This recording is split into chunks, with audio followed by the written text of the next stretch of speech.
ऐसा भी video better है क्या? Sir it is showing network bandwidth. नहीं सर, काफी ब्लर है।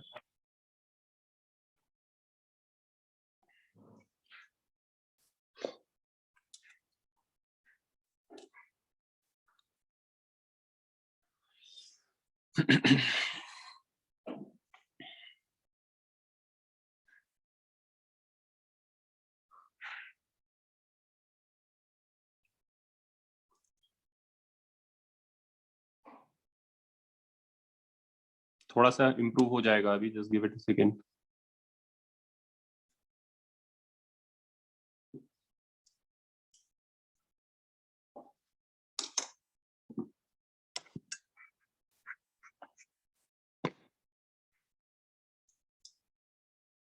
कुछ बेटर हुआ है?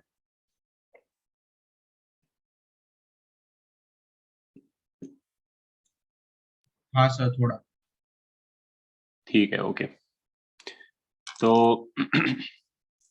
हम लोग सरफेस टेंशन पढ़ रहे थे और उसमें अच्छा एक वो प्रॉब्लम था एसएचएम का, वो ट्रायंगल वाला, वो डिस्कस करना है क्या? हाँ सर, एक बार डिस्कस कर लेंगे। ठीक है, तो उसमें ये है कि हमारा ऐसा वी शेप फ्रेम था और वी शेप फ्रेम में स्लाइडर था और फिर जो है हमने इसको डिप कर दिया था सोप सोल्यूशन में, तो यहाँ पे सोप फिल्म आ गया है। ठीक, एंड इसका मास अगर m ले लें और यहाँ पे हम हाफ एंगल ले लें थीटा, या पूरा एंगल मैंने थीटा दिया था तो हाफ थीटा बाय 2 ले लो, एक ही बात है। और नीचे ग्रेविटी है, तो और इसका सरफेस टेंशन कोएफिशिएंट जो है वो गामा है। तो पहली चीज तो ये है कि ये एक इक्विलिब्रियम में बैठ सकता है एक सर्टेन, क्योंकि इसमें क्या है कि जब ये ज्यादा नीचे चला जाता है, एक सर्टेन जगह ऐसी है जहाँ पे इतना लेंथ ऑफ सरफेस कांटेक्ट में है जिसका सरफेस टेंशन इसका वेट को बैलेंस कर सकता है। अगर तुम इसको थोड़ा नीचे लेते हो तो assuming that the soap film doesn't break, now there is a longer contact of the soap film with the wire, and so there is a bigger force. That force now exceeds the weight of the thing, and so now there is a net force in the upward direction. तो restoring force आ जाएगा, ये वापस आएगा, यहाँ पहुंचेगा तो रुक नहीं पाएगा क्योंकि मोमेंटम होगा, ओवरशूट कर जाएगा, ऊपर चला जाएगा। अब क्या होगा कि अब कम सोप फिल्म, जितना इसको बैलेंस करने के लिए भी लगता है उससे भी कम सोप फिल्म कांटेक्ट में आ गया है, तो अब वो फोर्स स्मॉलर हो जाएगा कंपेयर टू वेट, तो नेट फोर्स वापस नीचे आ जाएगा और फिर डीएक्सेलरेट करेगा और रेस्ट पर आएगा और फिर नीचे आएगा। Make sense? तो हम ये कह सकते हैं, अब तुम लोगों ने एसएचएम में ये तो पढ़ा है कि इक्विलिब्रियम की तुम इक्वेशन लिख सकते हो लेकिन डायरेक्टली भी लिख सकते हो। मैं एक्चुअली स्टैंडर्ड तरीके से कर देता हूँ कि मान लो इक्विलिब्रियम के टाइम पे ये वाई नॉट पे है, ठीक है, ये इक्विलिब्रियम है, और फिर हम फर्दर इसको वाई से डिस्प्लेस कर देंगे नीचे, और फिर प्रूव करना होगा कि एक्सेलरेशन जो आ रही है, रिस्टोरिंग एक्सेलरेशन जो आ रही है वो वाई के प्रोपोर्शनल आ रही है, राइट? तो पहले इक्विलिब्रियम की जब तुम कंडीशन लिख दोगे तो वो हो जाएगी mg इक्वल्स टू, ये कितना हो जाएगा? तो सीधा रिस्टोरिंग फोर्स ही लिख देते हैं, उसको m ओमेगा स्क्वायर x से इक्वेट कर देंगे। हाँ वो ठीक है, मैं पूरा ही लिख देता हूँ, मगर तुम डायरेक्टली रिस्टोरिंग फोर्स भी लिख सकते हो। तो तुम बोलोगे कि ये जो है वाई नॉट था, तो ये जो है वाई नॉट कॉस थी, y naught tan theta by 2 है, इतना लेंथ जो है। तो स्लाइडर का उस टाइम पूरा जो लेंथ था वो था 2 y naught tan theta by 2 into gamma करना होगा, इंटू एक और 2 करना होगा। दूसरा 2 क्या है? लेफ्ट हाफ के लिए। नहीं वो तो ये है अंदर, 2 इसलिए किया है क्योंकि ये जो सर है वो ये फिल्म जो है पूरा रैप करता है ना फिल्म पूरा सर। रैप कर रहा है, दोनों तरफ से उसको खींच रहा है इससे।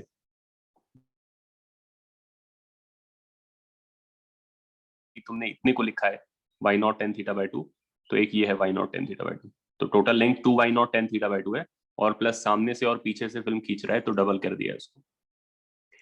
अब हम करेंगे कि डिस्प्लेस बाय वाई। सर वो ब्रैकेट में आपने वो एरिया लेंथ ऑफ कांटेक्ट वाला लिखते हैं ना हम? हाँ करेक्ट,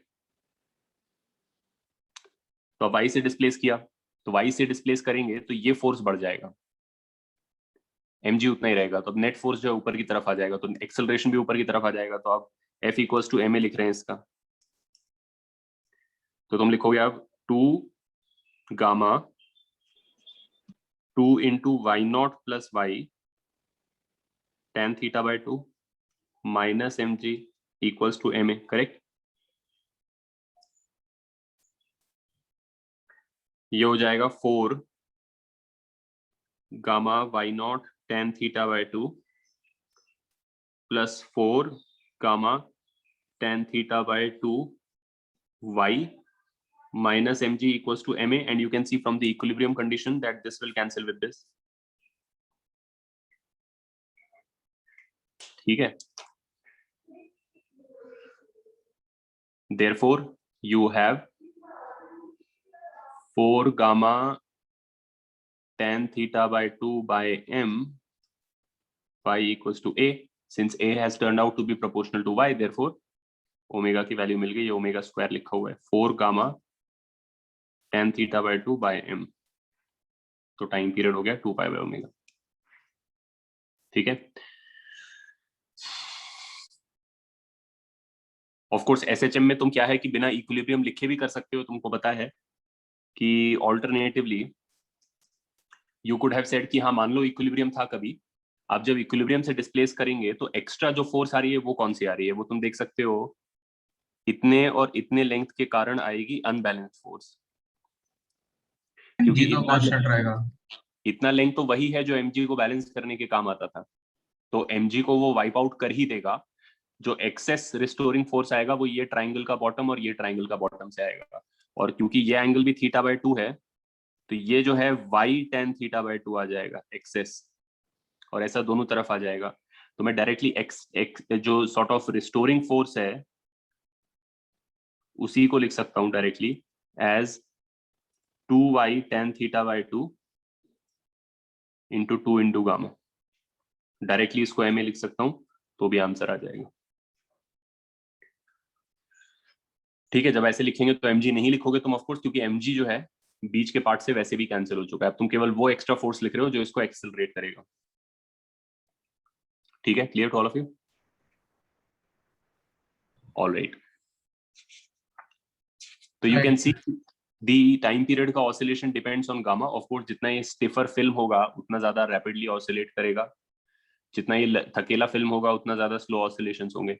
फिर ये थीटा पे भी डिपेंड करता है, जितना तुम थीटा खोल दोगे उतना for any given amount of going down more film contact में आता होगा, उतना ज्यादा रिस्टोरिंग फोर्स आता होगा। तो ये अगर बहुत नैरो सा होगा तो धीरे धीरे ऑसिलेट करेगा, और वाइडर होगा तो बहुत शार्पली ऑसिलेट करेगा।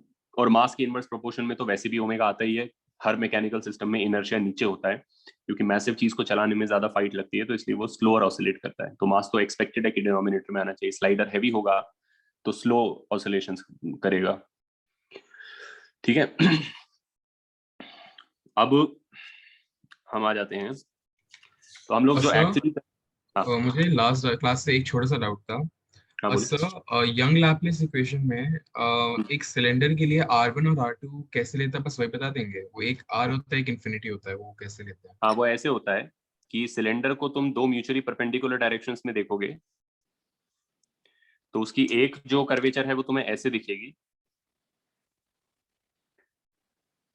ये एक डायरेक्शन है टू बी सीन, और दूसरी इसके परपेंडिकुलर डायरेक्शन है टू बी सीन।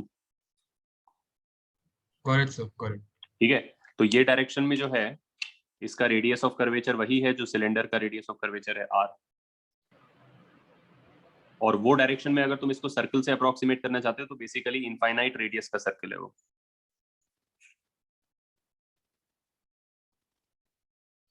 ऐसे अलोंग द लेंथ।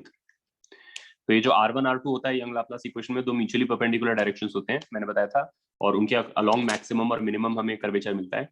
तो जिस डायरेक्शन में मिनिमम कर्वेचर होती है उसकी परपेंडिकुलर डायरेक्शन में मैक्सिमम कर्वेचर होती है, और वो दोनों लेने होते हैं और यंग लाप्लास में डालने होते हैं। और अगर in any case if you have curvatures which are not the same sense, यानी दोनों का सेंटर ऑफ कर्वेचर अगर सेम साइड पे नहीं आता है, तो फिर उसमें एक को पॉजिटिव और एक को नेगेटिव भी लेना होता है। उसका भी मैं एक एग्जांपल लूंगा, हम करेंगे डिस्कस कि मतलब जो सैडल शेप मैंने बताया था कि एक डायरेक्शन में वो कॉन्वेक्स है, अगर ऐसे देख रहे हो तो कॉन्वेक्स है, लेकिन ऐसे जब देख रहे हो तो कॉनकेव है ऊपर की तरफ, ऐसे इस तरीके से. So then that curvature has its center here and this curvature has its center below. So if the two centers of curvature lie on either side, then one R1 has to be positive and the other has to be negative. But if both lie on the same side, कि ऐसे ऐसा है और जब उधर से देख रहे हैं तो मे बी डिफरेंटली कर्व्ड है बट नीचे ही है उसका सेंटर ऑफ कर्वेचर, तब दोनों का सेम साइन होता है, पॉजिटिव और नेगेटिव कर्वेचर. सर मुझे भी एक छोटा डाउट था कि ड्रॉप में हम दोनों रेडियस इक्वल क्यों लेते थे? किसमें? स्फीयर में. ड्रॉप, हाँ सर, स्फीयर में.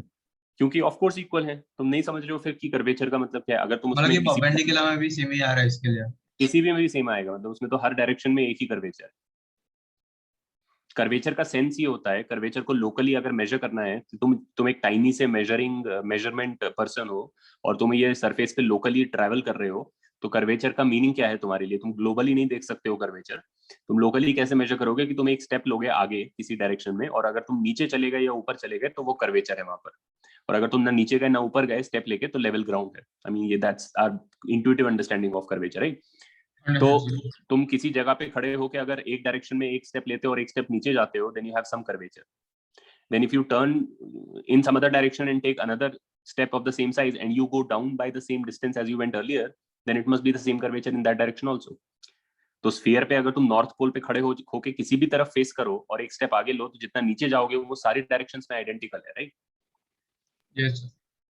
So it has the same curvature in all planes. Therefore दोनों r का वैल्यू r और r है, इसलिए वो 2r हो जाता है. But keep in mind, मैंने तुम लोगों को सारे केसेस बता दिए थे क्या? ड्रॉप का बताया था. Did we do soap bubble also? Yes sir, हमने सोप पे क्वेश्चन भी किया था कि वो अच्छा, वो pressure- लास्ट में क्वेश्चन किया था. हाँ ठीक है. तो याद रखना, सोप बबल में दो सरफेस होते हैं. Please don't forget, soap bubble जो होता है उसमें दो सरफेस होते हैं, इसलिए उसमें एक्चुअली अंदर 4 गामा वायर आता है. पहला जो तुम एयर से सोप फिल्म में जाते हो तो एक 2 गामा वायर आता है, और फिर सोप फिल्म से अंदर का एयर में जाते हो तो 4, तो एक और 2 गामा वायर आता है. तो नेट अंदर का प्रेशर बाहर का प्रेशर से 4 गामा वायर ज्यादा होता है, राइट? बट पानी का जो ड्रॉप है उसका एक ही सरफेस होता है, बाहर हवा होती है अंदर पानी होता है. या जो एयर बबल इन वाटर है उसका भी सेम लॉजिक होता है, वो हवा पूरा अंदर है और पानी बाहर है. मतलब 2 मटेरियल हैं तो एक इंटरफेस है, 3 मटेरियल होंगे तो 2 इंटरफेस होंगे. सोप बबल में 3 मटेरियल होते हैं, air, soap, air. That's why you have 2 surfaces to cross, right? Yes. अच्छा, अब इसके बेसिस पे क्या होता है कि कुछ तुम्हें गिवन कि ये प्रेशर है एक सोप बबल के अंदर, तो तुम्हें कुछ थर्मोडायनामिक्स के प्रॉब्लम्स भी दे सकते हैं वो, क्योंकि ऑलरेडी अंदर गैस है, वो एंड कॉन्ट्रैक्ट कर सकता है. तो उसमें क्या है कि वो तुम्हें बुकलेट में एक आध मिल जाएगा, प्रॉब्लम मैं दे दूंगा, but they are not very complicated. You already know thermodynamics. They will tell you whether it's an isothermal, कि भाई बबल है, अब वो फॉर व्हाटएवर रीजन वो ऊपर आ रहा है पानी में तो एक्सपैंड कर रहा है. तो अब तुम्हारे पास एक और इक्वेशन है. एक तो थर्मोडायनामिक्स की इक्वेशन होगी भाई, आइडियल गैस इक्वेशन. दूसरा वो बता देंगे कि मान लो अज्यूम करो प्रोसेस एडियाबैटिक है, बबल के अंदर जो गैस है वो एक्सपैंड कर रही है एडियाबैटिकली, तो वो एक फैक्ट है तुम्हारे पास. एडिशनली जो नया फैक्ट है बाय दिस टॉपिक वो ये है कि अंदर का प्रेशर बाहर के प्रेशर से 2 गामा बाय आर ज्यादा होगा, ठीक है? So you have an another equation and that's pretty much all you have to do over there also. But let me take this idea and also tell you one interesting thing which is also useful in other territories also, कि जब कोई spherical shape में अंदर से एक uniform pressure आ रहा होता है बाहर की तरफ, ठीक है, चाहे वो किसी भी कारण से आ रहा हो. तुम लोग अभी इलेक्ट्रोस्टैटिक्स पढ़ रहे हो शायद, तो उसमें तुम लोग लेटर एक चीज पढ़ोगे जिसे कहते हैं electrostatic pressure, which is that if you have a shell of charge, तो वो सारे चार्जेस क्योंकि एक दूसरे को रिपेल कर रहे हैं, तो एक सेंस में हर एक चार्ज को एक रेडियली आउटवर्ड्स प्रेशर फील हो रहा होता है. यानी अगर उनका ग्लू स्ट्रांग नहीं है तो वो सब रेडियली बाहर चले जाएंगे ऐसे करके. So if you want to keep a charge shell, then you have to apply glue और hold it together against all of that mutual repulsion. So that is also a kind of pressure. It is called electrostatic pressure, and it acts on each element identically, same value, radially outwards. हमारे case में क्या है, मान लो bubble है, soap bubble है, ठीक है?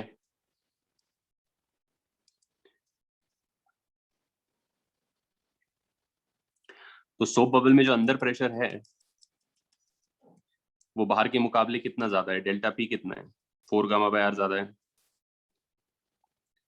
तो अगर तुम्हें कोई पूछेगा कि भाई एक काम करो, ये बताओ कि इसको अगर आधा आधा कंसिडर करें, बीच में एक डायमीटर में प्लेन डाल के और बोलें कि एक पार्ट ऑफ द बबल दूसरे पार्ट ऑफ द बबल पे कितना वो लगा रहा है, फोर्स लगा रहा है, या इवन आधा आधा भी नहीं करें, कुछ और सेगमेंट ले लें, कुछ डिफरेंट पार्ट ले लें उसका, तो इन सब चीजों में कॉमन प्रोसीजर ये होता है कि जब भी किसी कारण से एक रेडियली आउटवर्ड यूनिफॉर्म प्रेशर लग रही होती है, मतलब जिसकी वैल्यू हर जगह सेम है, whatever its reason might be, यहाँ पे वो गैस का प्रेशर है, तुम इलेक्ट्रोस्टैटिक्स में पढ़ोगे तो इलेक्ट्रोस्टैटिक प्रेशर होगा, but if this is the same pressure everywhere,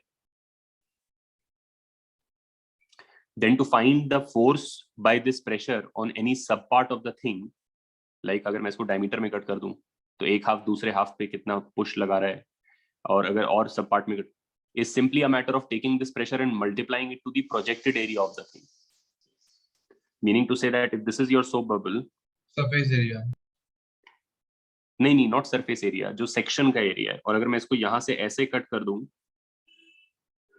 तो जब तुम ये इतने पार्ट को खोलोगे, बाहर देखोगे अलग से, तो वो जो ये आ रहा है तुम्हारा, इसका जो नेट इफेक्ट आएगा, अगर ये प्रेशर P है और ये फेसिंग एरिया A है, शेडेड एरिया, तो इसका नेट इफेक्ट ऐसा आएगा एज इफ शेडेड एरिया पे एक फोर्स लग रही है जिसकी वैल्यू है प्रेशर इनटू शेडेड एरिया। तुम लोग समझ गए? why the entire area, why not the only ऊपर और नीचे वाला छोटा सा एरिया? नहीं, छोटा सा एरिया क्यों, जो प्रोजेक्टेड एरिया है वो उस पे वो प्रेशर से मल्टीप्लाई कर दो तो इन सब का रिजल्टेंट आ जाएगा। वैसे तो स्ट्रिक्टली स्पीकिंग सब रेडियली आउटवर्ड डायरेक्शन में लग रहे हैं, तो टेक्निकली हमें इस सब सेक्शन ऑफ स्फीयर पे रिंग बाय रिंग लेके इंटीग्रेट करना चाहिए कि भाई प्रेशर इनटू रिंग का एरिया इनटू हॉरिजॉन्टल कंपोनेंट, और फिर इंटीग्रेट कर दो रिंग पे ऐसे से ऐसे। आंसर यही आएगा as if you took the value of this pressure and multiplied it to what is called the projected area. This is called the projected area. Projected area मतलब कि अगर इसको लाइट पड़ रही होती तो वॉल पे जो ये एरिया डालता, सर्कुलर एरिया डालता ना, हाँ सर, उसको प्रोजेक्टेड एरिया कहते हैं। तो ये इक्विवेलेंट इफेक्ट क्या आ जाता है, as if you multiply the pressure directly to the projected area. It's a result that you can use in other places also. Make sense? And in fact knowing this result you can actually find out कि ये जो हमने किया था ये correct था। एक और तरीके से तुम सोच सकते हो, यंग लाप्लास इक्वेशन अगर जाने दो, थोड़ा न्यूटोनियन पॉइंट ऑफ व्यू से सोचो, तो तुम सोचो कि मैंने क्या किया, मैंने बबल को अगर हाफ हाफ में कट कर दिया, एग्जैक्टली हाफ में कट कर दिया, ठीक है, डायमीट्रिकल सेक्शन है ये,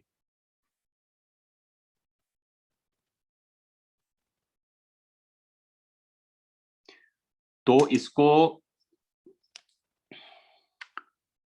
जो हवा का प्रेशर लग रहा होगा वो ऐसे लग रहा होगा, एक्सेस प्रेशर, जिसकी वैल्यू तुम्हें पता है कैसे निकालनी है, प्रेशर इनटू प्रोजेक्टेड एरिया।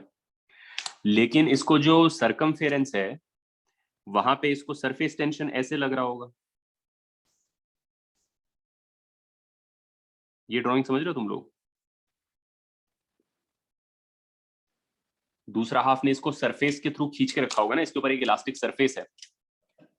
अगर तुम कट कर दोगे तो तुम्हें इसका क्रॉस सेक्शन में कैसा दिखेगा, ऐसा दिखेगा ना ये। तो यहाँ पे वो अटैच था अपने दूसरे भाई के साथ। Do you guys follow what I am saying? हाँ सर, प्रणव, हाँ, this is as the result of integration you can do exactly equal to that pressure into projected area. So it's a standard result. You can prove it for any pressure. Take some pressure which is acting everywhere radially outwards with the same value P, and then integrate on any part of it, and that will come out to be that pressure multiplied to its projected area. ठीक है? अब मैं जो यहाँ पे ये कह रहा हूँ, तुम लोग ये ड्राइंग समझ रहे हो जो मैंने बनाई?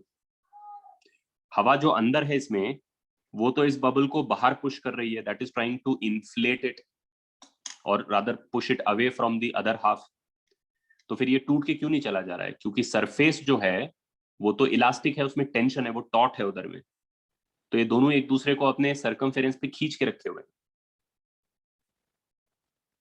अभी कुछ समझा इसका ड्राइंग का मतलब?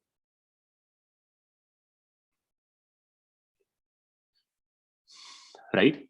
तो अगर मान लो मुझे अंदर का जो एक्सेस प्रेशर है वो पता भी नहीं होता, मान लो अभी पता है वैसे बाय द वे, लेकिन मैं दूसरे तरीके से तुमको करके दिखा रहा हूं, तो तुम इसके इक्विलिब्रियम के लिए क्या इक्वेशन लिखते?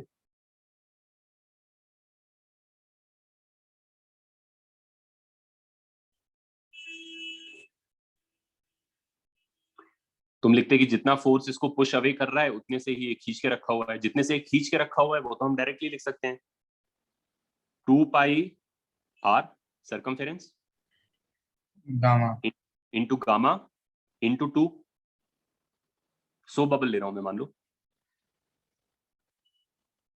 2 समझ गए, बाद में जो 2 लिखा है वो समझ गए सब लोग, हाँ जो रैप कर रहा है। क्योंकि इस पे पूरे पे 2 सॉर्ट ऑफ लग रहा होगा, डबल है, 2 लेयर्स हैं। हाँ 2 यूज लेयर्स, और ये बैलेंस कर रहा होगा अंदर का जो भी प्रेशर है, एक्चुअली जो एक्सेस प्रेशर है, एक्सेस इसलिए क्योंकि एक्चुअली बाहर से भी पुश कर रहा होगा और अंदर से पुश कर रहा होगा, तो बाहर और अंदर का जो कॉमन है वो कैंसिल हो जाएगा, तो जो एक्स्ट्रा है बस उसी का नेट पुश आ रहा है, इसीलिए मैं इसको डेल्टा पी कह रहा हूँ, एज इफ अंदर बाहर कोई चीज नहीं है। Delta P into projected area, समझे तुम लोग? हाँ जी। ये रिजल्ट, क्योंकि ये रिजल्ट सरफेस टेंशन का रिजल्ट नहीं है, ये एक इंटीग्रेशन का रिजल्ट है, एक जनरल रिजल्ट है। तो इससे भी तुम देख सकते हो डेल्टा पी की वैल्यू क्या आ गई, 4 gamma by R. That's another way of finding this result without using the Young Laplace equation. I mean, the Young Laplace equation is more general and works for other shapes also, but for a sphere you can derive it via Newtonian mechanics also, simply by equilibrium of one half relative to the other half. तो मतलब ये इसलिए मैं बता रहा हूँ ताकि तुम्हें पता रहे कि चल क्या रहा है, दो फोर्सेस हैं जिनमें कॉन्फ्लिक्ट है, अंदर का हवा तो उसको फोड़ के फैला देना चाहता है, तो वो नहीं फूट रहा है क्योंकि ये लोग एक दूसरे को ऐसा ग्रिप करके रखे हैं, there is a tension in the surface which is keeping all that air inside. Make sense? और ये इक्विलिब्रियम तुम किसी भी सबसेक्शन के लिए प्रूव कर सकते हो, ये वाला मैंने तो हाफ किया है क्योंकि हाफ कन्वीनियंट है, लेकिन अगर तुम ये सेक्शन और यहाँ करते, ऐसा कोई कैप लेते पार्शियल कैप, तो पार्शियल कैप पे भी ट्रू होता कि जो प्रेशर इनटू एरिया है वो उधर के सरफेस टेंशन के साथ बैलेंस हो रहा होता। ठीक है, मेक सेंस? नहीं Chinmay, Young Laplace equation was not derived by Newton, it was derived by Laplace actually. Laplace was the person, अभी हम लोग आगे वेव्स पढ़ेंगे तब तुम लोग देखोगे, Laplace was the person who basically did like a PhD, I mean ये तो मैं पीएचडी फिगरेटिवली कह रहा हूँ, पीएचडी कोई नहीं कर रहा था, I mean he is like the guy जो कहते हैं ना पीएचडी किया उसने। तो लाप्लास वो आदमी था जिसने नॉन रिजिड बॉडीज का फिजिक्स हमको दिया है एक सेंस में, लाइक न्यूटोनियन फिजिक्स जो है रिजिड बॉडीज का फिजिक्स है, तो जब हम उससे डाइवर्ज करते हैं क्योंकि रियलिटी में हमें बहुत सारे और सिस्टम्स डिस्क्राइब करने होते हैं, तो एक तरीके से दो तरफ बढ़ जाता है दुनिया। जब तक तुम रिजिड बॉडी की बात कर रहे हो तब तक तुम डायरेक्टली फोर्स और टॉर्क वर्क लेके तुम्हारा कहानी हो जाता है। अब जब तुम अगर एक टेरिटरी दूसरी ये है जिसमें तुम जाते हो, जब तुम बोलते हो कि रिजिड पार्टिकल्स हैं लेकिन बहुत सारे हैं, लाइक इतने सारे हैं कि मैं सबके लिए इक्वेशंस नहीं लिख सकता हूँ, तो तुम मैक्सवेल बोल्ट्जमैन की दुनिया में चले जाते हो, जैसे हम थर्मोडायनामिक्स कहते हैं, स्टैटिस्टिकल मैकेनिक्स जो होती है, where you can't say what is the acceleration and the velocity of everyone because there is so many of them, but you can then say some average property like temperature. दूसरा direction जो है rigid body से वो उस तरफ जाते हैं जहां पे वो नॉन रिजिड बॉडीज हैं, कलेक्टेड है, कनेक्टेड टुगेदर हैं, they are not moving around randomly like a gas, they are connected but they are not rigid like an elastic membrane. And this is eventually what leads to the theory of waves, because waves can only propagate in a connected medium which has the ability to deform locally. तो Laplace ही वो आदमी है जिसने wave equation भी derive किया, waves का जो theory है उसका फाउंडेशन जो है वो लाप्लास ने दिया, and he came to it because he was interested in the idea of bodies which are not rigid, which will locally deform but will stay connected, not like a gas will separate, will stay connected but can deform locally, right? तो Laplace का उस area में बहुत contribution है in the physics of deformable bodies.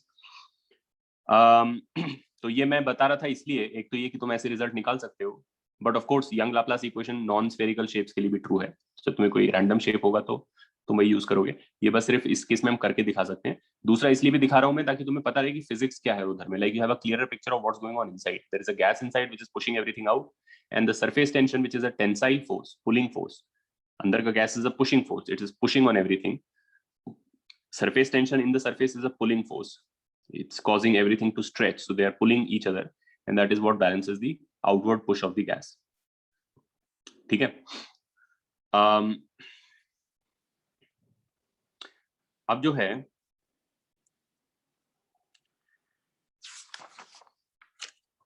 एक question और कर लेते हैं इंटरेस्टिंग सा बबल्स पे, सोप बबल्स पे, तुम लोग ट्राई करो इसको।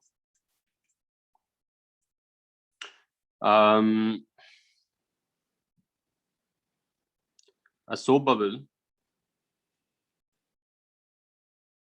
of radius a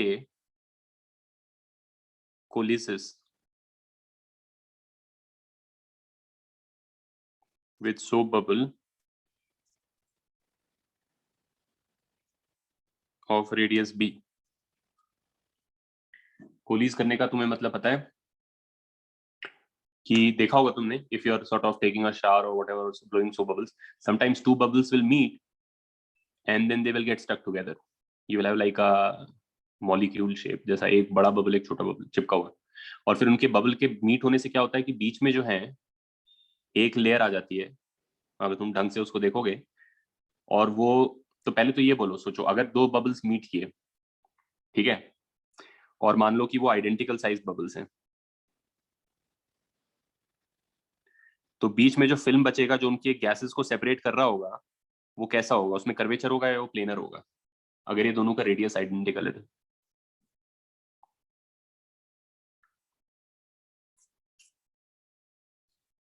अगर इन दोनों का रेडियस आइडेंटिकल है तो इन दोनों के अंदर एक्सेस प्रेशर भी आइडेंटिकल है, क्योंकि excess pressure inverse of radius होता है।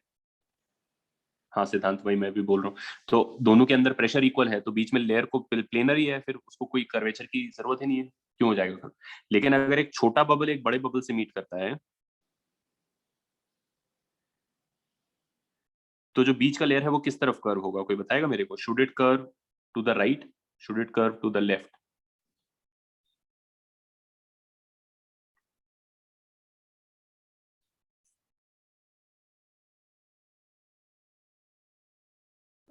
Left. It will curve to the right. Which of these two bubbles has the bigger pressure inside it? किस इनमें से कौन से बबल के अंदर का प्रेशर ज्यादा है, छोटा बबल में कि बड़ा बबल में? छोटा बबल में। छोटे बबल में ज्यादा प्रेशर होता है, यही तो मतलब है 4 गामा बाय आर का, आर नीचे है डिनोमिनेटर में, छोटा बबल के अंदर ज्यादा प्रेशर होता है, राइट? तो छोटा बबल के अंदर ज्यादा प्रेशर है, बड़ा बबल के अंदर कम प्रेशर है, देयरफॉर जो फिल्म है वो इस तरफ कर्व हो जाएगा। लेकिन मुझे ये बताओ कि क्या वो इतना कर्व हो जाएगा कि जैसा ये सर्कल था वैसा ही कर्वेचर आ जाएगा उसको, या इससे ज्यादा कर्वेचर आएगा या इससे कम कर्वेचर आएगा? तो लोग समझ रहे हो क्वेश्चन का? इससे कम कर्वेचर आएगा। देखो इतना कर्वेचर तो इसको तब आता जब इसके बाहर एटमॉस्फेयर होता, राइट? जब ये अकेला बबल होता है तो इसकी ये कर्वेचर क्या है, इसके अंदर इतना प्रेशर है जो एटमॉस्फेयर के अगेंस्ट उतना पुश बैक करके उतनी कर्वेचर कर देता है। लेकिन इधर जो हवा है वो तो खुद एटमॉस्फेयर से ज्यादा प्रेशर पर है, क्योंकि ये खुद एक बबल के अंदर है, तो उसके अगेंस्ट वो उतना पुश आउट थोड़ी कर पाएगा जितना वो रैंडम आई मीन एटमॉस्फेयर के अगेंस्ट पुश आउट कर पाता है। उधर से भी थोड़ा पुश बैक है, तो they will have to achieve a compromise. It can't curve out that much like as if it's the only bubble. It can't be planar because the pressure on either side is different, so it is something between planar and as curved as the smaller bubble. It is somewhere here, right? So maybe it has this kind of a curvature. तुम लोगों को समझ गया जो मैंने explain किया यहाँ पे? तुमको ये फाइंड करना है कि ये कितना रेडियस ऑफ कर्वेचर है, यानी अगर ये जो कर्वेचर बीच में बना है ये खुद एक सर्कल का पार्ट होता, तो वो कर्वेचर जो है C, अगर A छोटा बबल है और B बड़ा बबल है, तो find the radius of curvature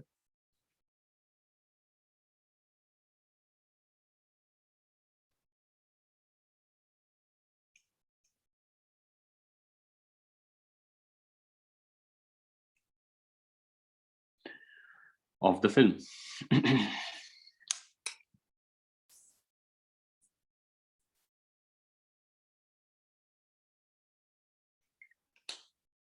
answer तुम लोग भेजना होस्ट पे।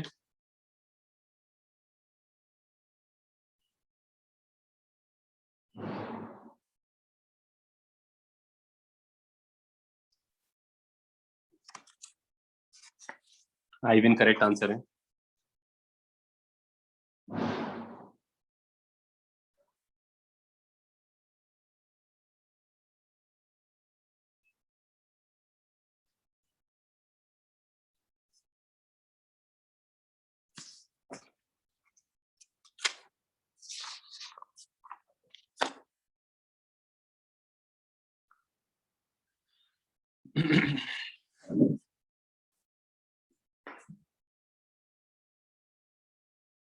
नहीं, ओम करेक्ट नहीं है। रिदम करेक्ट आंसर है, मिराज करेक्ट आंसर है।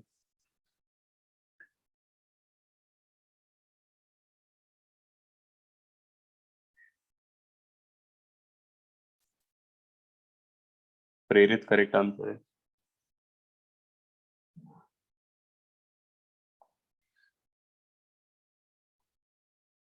अनवय करेक्ट आंसर है।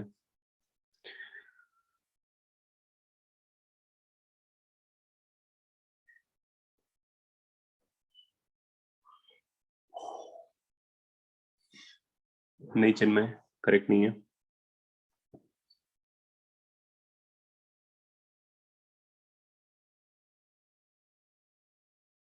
चिन्मय इसका आंसर मैथ से नहीं आएगा, फिजिक्स से आएगा।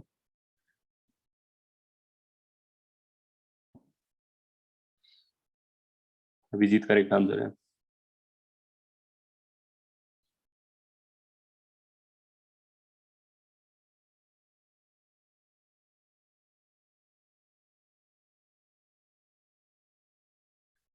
श्रेया इस करेक्ट आंसर है।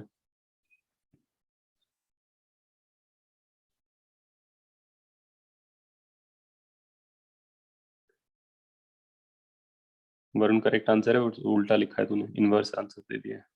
शार्दुल करेक्ट आंसर है।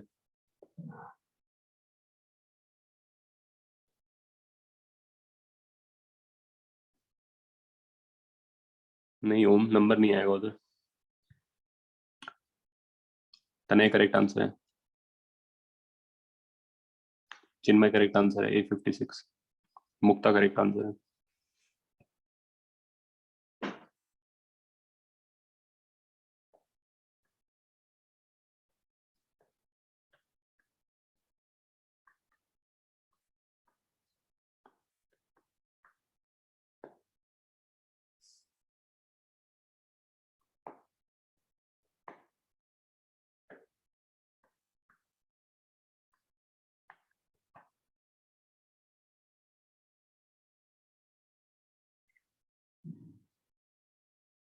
हाँ, चिन्मय करेक्ट आंसर है, B57 चिन्मय।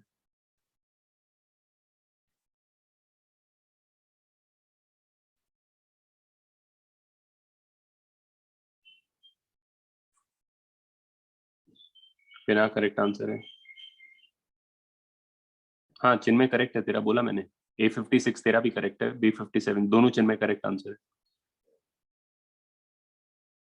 क्षितिज करेक्ट आंसर है।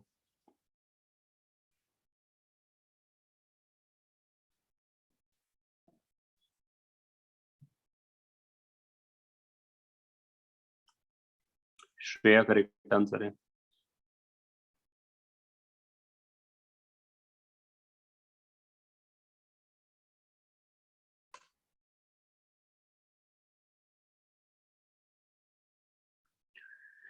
ओम नंबर नहीं आएगा उधर।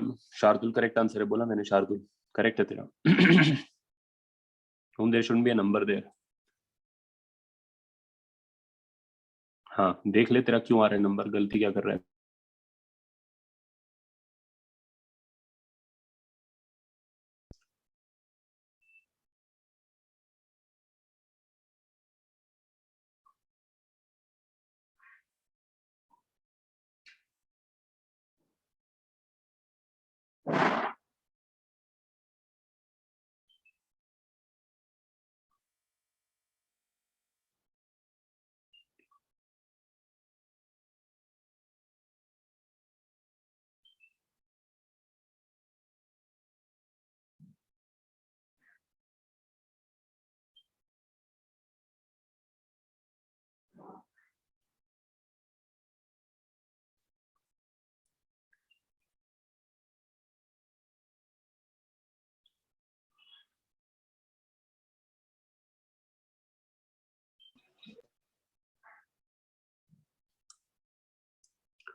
ओके, तो कर लेते हैं इसको। बेसिक आइडिया ये है कि जो बबल बनेगा, मतलब ये जो फिल्म है, अगर ये ट्रूली किसी बबल का पार्ट होता जिसका रेडियस C होता, राइट, अगर एक ट्रूली C रेडियस का बबल होता दुनिया में, तो उसका एक्सेस प्रेशर कितना होता?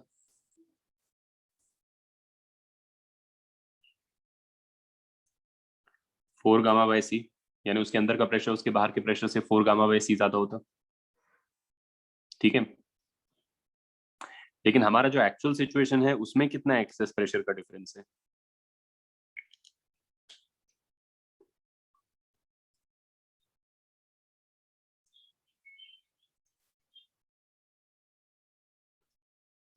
Four gamma by B minus 4 gamma by A minus 4 gamma by B, correct? Make sense? तो ये दोनों इक्वल होने चाहिए। 4 gamma by A minus 4 gamma by B equals to 4 gamma by C. Therefore, C is AB by B minus A. क्यों? क्योंकि locally जो film है उतना पैच है, भले ही वो भले ही पूरा बबल है नहीं उधर,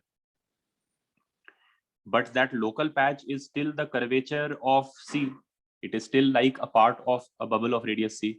It doesn't know whether the rest of the bubble actually exists or not, क्योंकि प्रेशर का जो यंग लाप्लास इक्वेशन है वो लोकली एप्लीकेबल होता है, ग्लोबली जरूरी नहीं है कि हर जगह।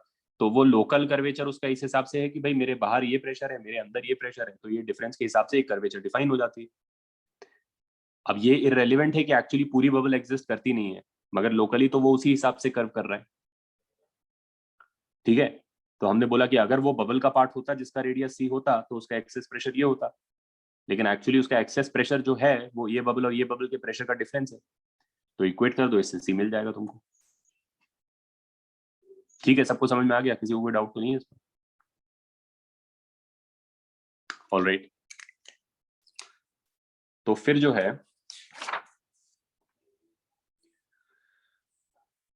हर्षित होस्ट पे भेजो जो लिखा तुमने अभी।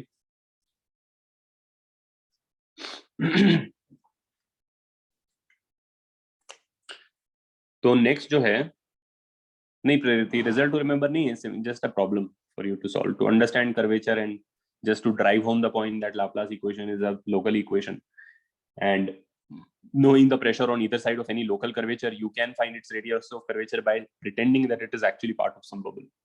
That's all there is to it. अच्छा, ओके, मे बी हर्षित तू ये लिख रहा था क्या? मैंने तेरा थोड़ा पढ़ा था, बट आई एम गेसिंग ये लिख रहा होगा कि जब दोनों बबल्स कोलीज करेंगे तो बीच में एक्चुअली 4 सरफेसेस नहीं होने चाहिए क्या? क्योंकि दोनों अपने बबल के 2-2 सरफेस थे, तो जब कोलीज करेंगे तो बीच का जो फिल्म है उसको 4 सरफेसेस होनी चाहिए, 2 इस बबल 2 इस बबल के, बट एक्चुअली वैसा होता नहीं है। एक फिल्म उसमें से फट जाता है, या रादर वो एसेंशियली फटता नहीं है। तुम सोचो कि 4 सरफेसेस का कोई मतलब नहीं होता है। अगर तुमने सरफेस लिया तो फिर सरफेस लिया, जब तुमने उनको मिला दिया तो जो इधर का सरफेस और इधर का सरफेस है वो बल्क लिक्विड हो गया है ना।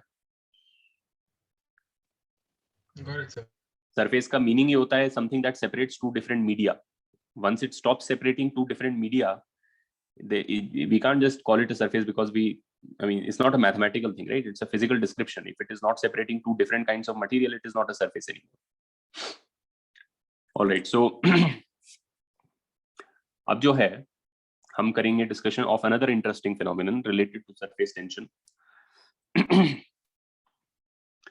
Is the idea of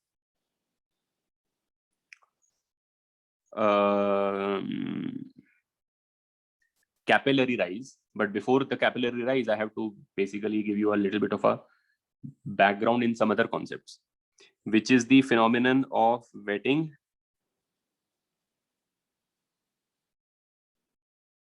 and contact angle.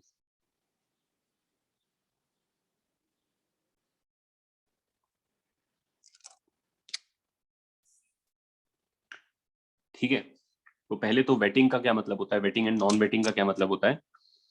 Let's say तुम अगर एक ग्लास का सरफेस लेते हो, ठीक है, मान लो ग्लास है, अगर उस पे तुम पानी का ड्रॉप डालते हो तो तुम देखोगे कि पानी का ड्रॉप जो है ऐसा हो जाएगा इस पे,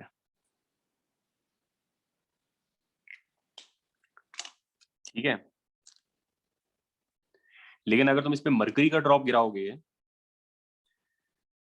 तो वो ऐसा हो जाएगा। So a cohesion, हाँ,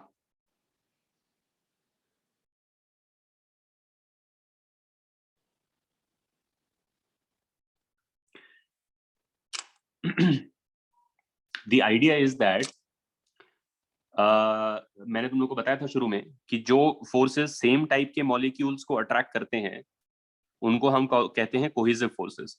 तो पानी के मॉलिक्यूल के साथ जो अट्रैक्शन है वो कोहेसिव फोर्स है, या मर्क्यूरी का मर्क्यूरी के साथ जो अट्रैक्शन है मर्क्यूरी मॉलिक्यूल का मर्क्यूरी मॉलिक्यूल के साथ, या जैसे भी एटम के साथ, depends on what kind of is this molecular mercury और मर्क्यूरी लिक्विड और व्हाटएवर, वो कोहेसिव फोर्स है, कोहेजन है।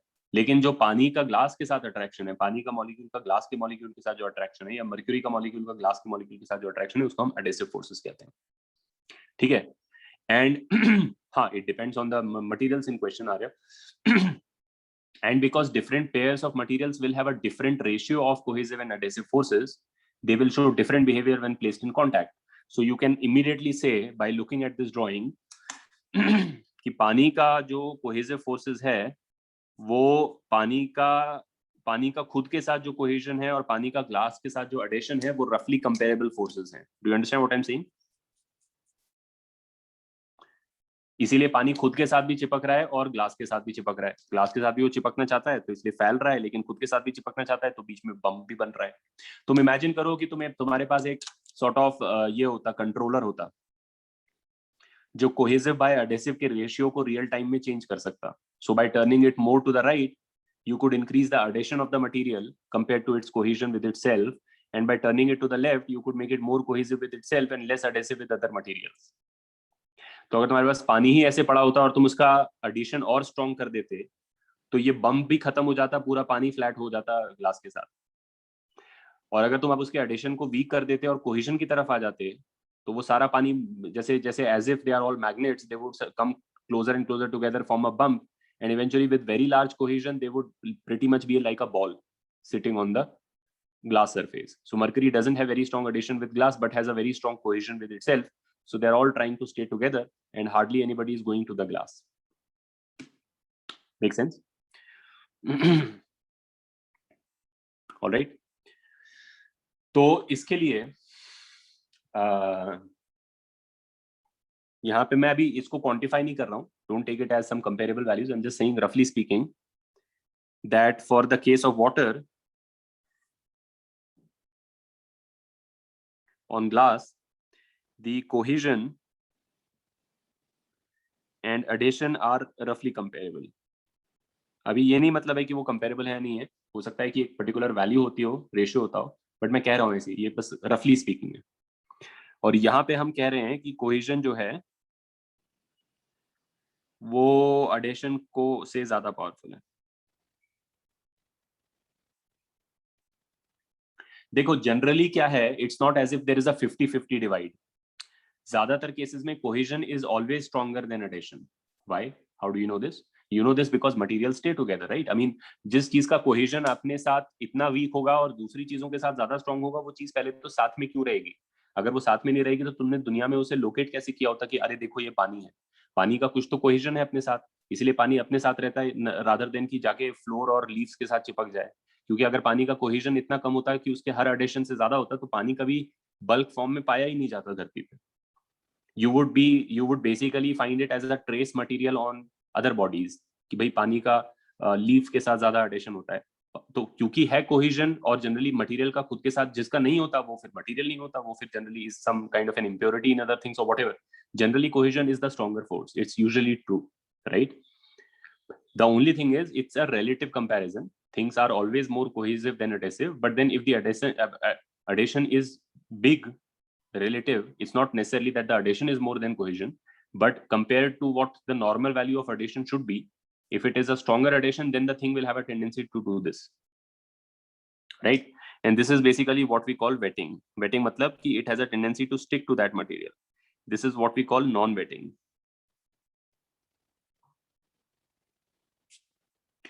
तुम पानी को ग्लास के साथ भी नॉन वेटिंग कर सकते हो।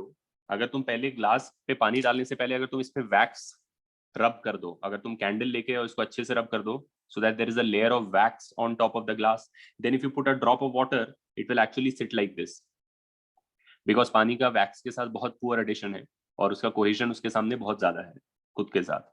तो वो जो लीव्स होते हैं, some plants have those shiny big leaves, money plant and all, उस पे जब पानी गिरता है तो पानी उस पे स्ट्रीक छोड़ता हुआ नहीं जाता है, पानी बॉल की तरह रोल हो जाता है और फिर ऐसा नीचे चला जाता है. And if you touch the leaf it is not wet at all, right? So it's not simply just a water. I mean, it's a function of the pair of materials. It's not a property of water that water is wetting. It depends on what the other thing is. Water is wetting with glass, but it is non-wetting with wax. Mercury is wetting with glass. It might be non-wetting with something else, and so on and so forth. Right? So wetting is a function of the two materials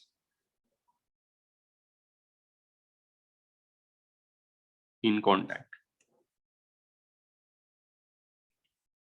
ठीक है? Hydrophobic चीजें बनाई जाती हैं बहुत सारी. They have some kind of a waxy layer on top of them. Non stick pan जो होते हैं वो भी थोड़े हाइड्रोफोबिक होते हैं, तो उन पे भी पानी वेट नहीं करता है, उसको बॉल्स की तरह इधर उधर रोल कर जाता है. Some raincoats have that. Many things are made hydrophobic because we don't want them to sort of water to stick to them and make them wet, right? तो ये तो एक चीज हो गई, ये बेसिक आइडिया है इस चीज का, राइट? अब कॉन्टैक्ट एंगल क्या होता है? तो कॉन्टैक्ट एंगल जो है एसेंशियली, अच्छा ये फिनोमिनन, सेम फिनोमिनन तुम वर्टिकल केस में भी देख सकते हो. मान लो ग्रेविटी है. अगर मान लो मैंने क्या किया, एक कंटेनर लिया ग्लास का जिसमें मैंने पानी फिल कर दिया. हाँ, तो मान लो ये जो है पानी फिल कर दिया तुमने, ये ग्लास कंटेनर है और इसमें जो है पानी है, ठीक है? तो अगर तुम इसको क्लोजली ऑब्जर्व करोगे इस जगह को,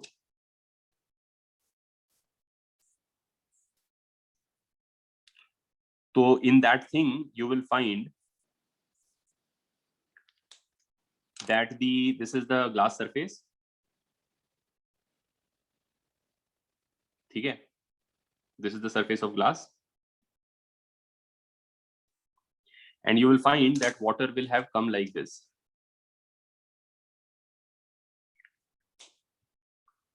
ठीक है? अब इसको समझने का एक दूसरा तरीका ये भी है, वही चीज है, हो यही रहा है, वेटिंग ही हो रही है, बस वर्टिकल डायरेक्शन में. देखो चिपकना चाह रहा है वो ग्लास के साथ, जैसे यहाँ पीछे हॉरिजॉन्टल ग्लास के साथ वो चिपकना चाह रहा था, ऐसे ही वो ग्लास के साथ चिपकना चाह रहा है.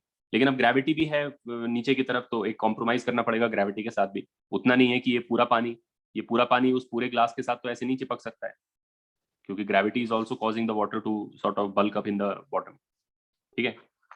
प्रेरित कौन सा पार्ट रिपीट करना है, ये द फैक्ट और द एक्सप्लेनेशन?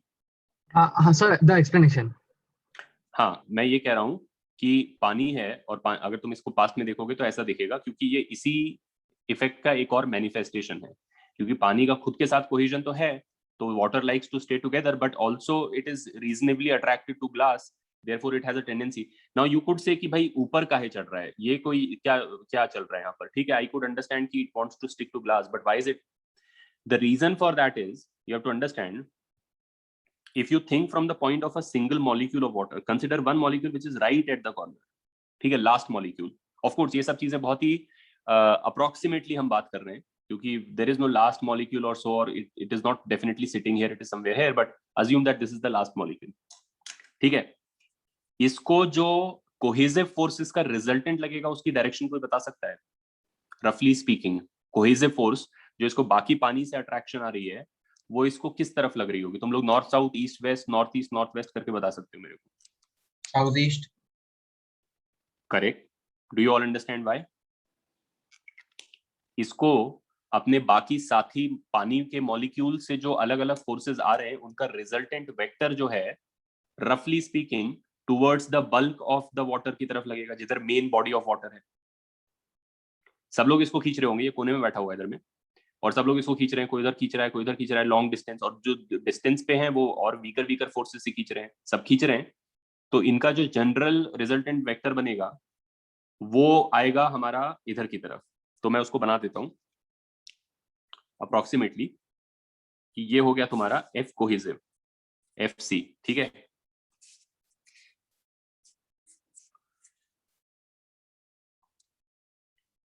आई होप सबको समझा होगा.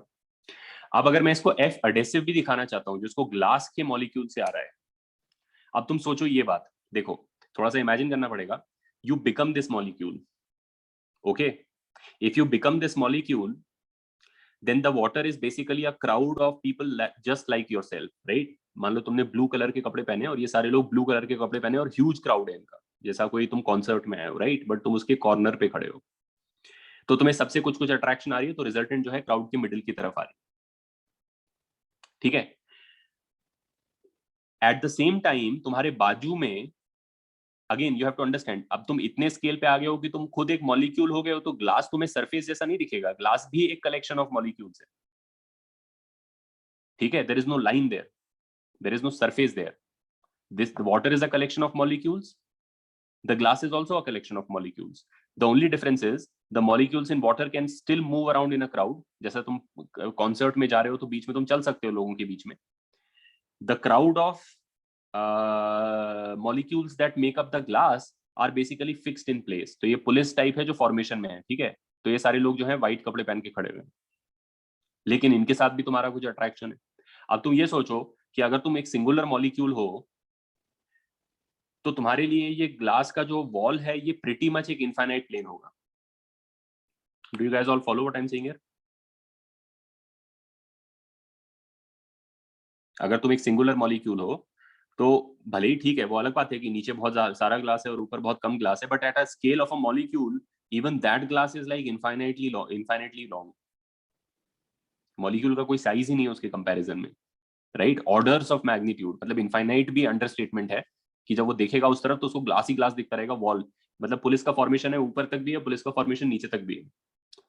अब अगर हर पुलिस वाले से उसको एक एक अट्रैक्शन आ रही है, right? Attraction attraction attraction attraction, इधर भी अट्रैक्शन अट्रैक्शन अट्रैक्शन अट्रैक्शन, और जो डिस्टेंस के साथ वीक होती जा रही है, तो इन सबों का रिजल्टेंट किधर पॉइंट करने वाला है? North, south, east, west. Do you all understand what I am saying? Yes, sir. Do you understand why the F adhesive points in this direction? क्योंकि तुम लोकली देख रहे हो, और लोकली, और देखो दूर जाके जो फोर्सेज हैं वो बहुत जल्दी वीक भी हो जाते हैं. इलेक्ट्रिकल फोर्सेज रैपिडली डिग्रेड हो जाते हैं. तुम लोग इलेक्ट्रोस्टैटिक्स में डायपोल पढ़ोगे एक चीज जिसका फोर्स 1/r³ होता है. ये एक डायपोल है बेसिकली. तो r³ से अगर फोर्स वीकर हो रहे हैं तो इनफैक्ट बेसिकली इसकी विसिनिटी में जो थोड़ा डिस्टेंस है वो रेलिवेंट है, बाद में तो मतलब नेग्लिजिबल फैक्टर्स हैं, तो उनका जो रिजल्टेंट है वो सीधे इस तरफ आ रहा है. ठीक है, क्लियर? अब क्या होता है? अब ये होता है कि depending on the relative magnitudes of FA and FC, जो इन दोनों का रिजल्टेंट है वो किधर आएगा वो डिपेंड करता है. अब अगर मान लो FA काफी बड़ा है, इतना बड़ा सा वेक्टर है, मैं एग्जैजरेटेड ड्राइंग्स बना रहा हूं सारे, बाद में मैं बता दूंगा कि एक्चुअली क्या है, रियलिटी में क्या स्केल हो सकता है दोनों का, लेकिन अभी फिलहाल just to understand. So if FA is that large and if FC is that small, then their resultant is also pretty much here. Correct? And one last fact to add to this description, which will basically summarize the whole thing, is that कि इन दोनों forces का जो resultant है, अब तुम दोनों हटा दो, resultant आ गया है, उस resultant के perpendicular होता है locally surface.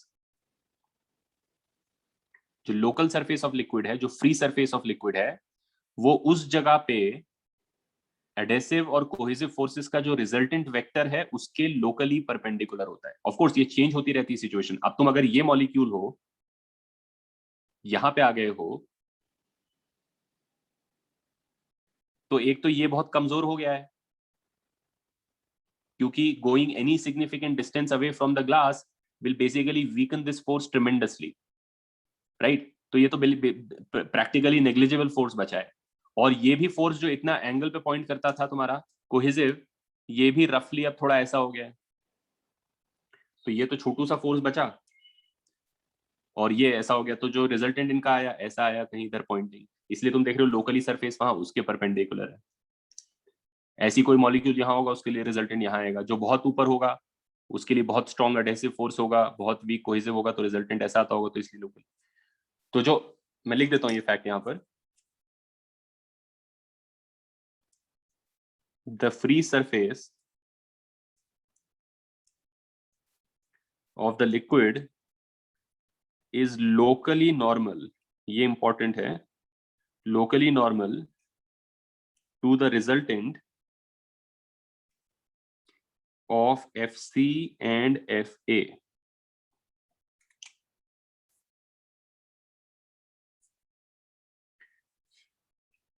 Are you guys clear on this?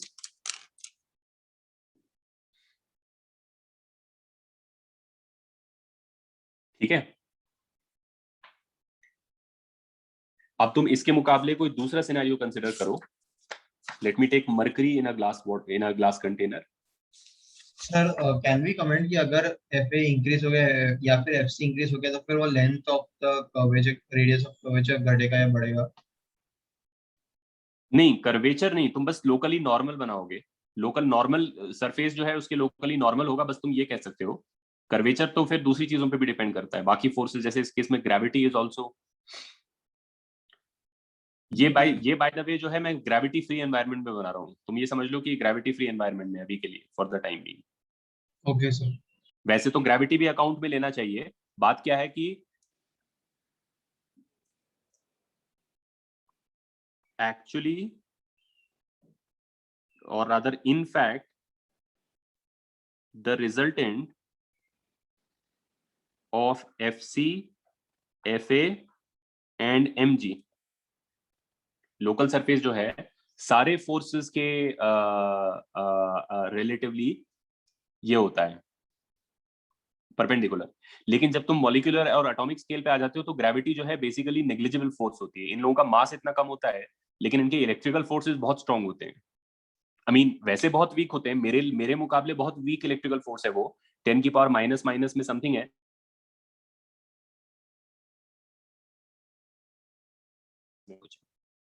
For at the scale of molecules, gravity basically, I mean, when describing the physics of molecules and atoms, gravity, while it will be acting, is essentially not changing anything much. It is as good as not there.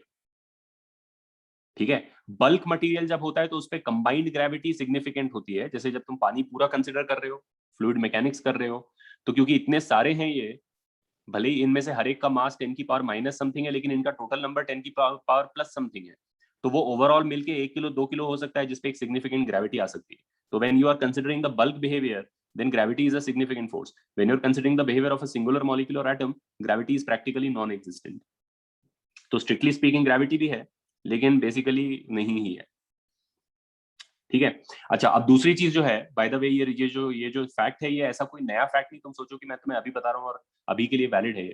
जब हम ideal liquid पढ़ रहे होते थे, ideal liquid के case में क्या होता था? If you had like an ideal liquid,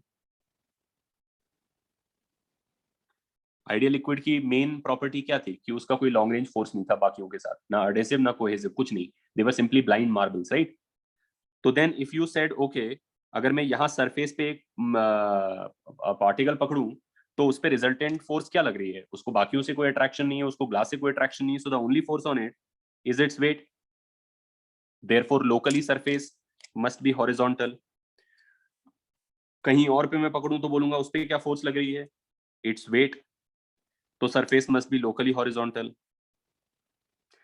कोने पे भी अगर आ जाऊं तो उस पे क्या फोर्स लग रही है? इट्स वेट, क्योंकि इलेक्ट्रिकल फोर्सेस तुमने ऑफ कर दिए सारे. तो अल्टीमेट क्या चीज? Normal force from the wall. नहीं, normal force from the wall is not a force by itself. और वैसे भी सरफेस पे कोई नॉर्मल फोर्स नहीं है, वो नीचे जाके आ रहा होगा. सरफेस पे तो कोई नॉर्मल फोर्स नहीं है ना. हाँ. ठीक है. तो अल्टीमेटली क्या है कि तुम्हारे पास हॉरिजॉन्टल सरफेस बन जाएगी, राइट? या तुम दूसरा एग्जांपल लो, एक और example low, bye the way interesting. एक सेंस में इसको ऐसे भी समझ सकते हैं कि क्योंकि धरती जो है फ्लैट है, एटलीस्ट इस अप्रोक्सीमेशन में, तो एसेंशियली हर कोई नीचे जाना चाहता है, लेकिन नीचे सब जगह पे एक ही डायरेक्शन है.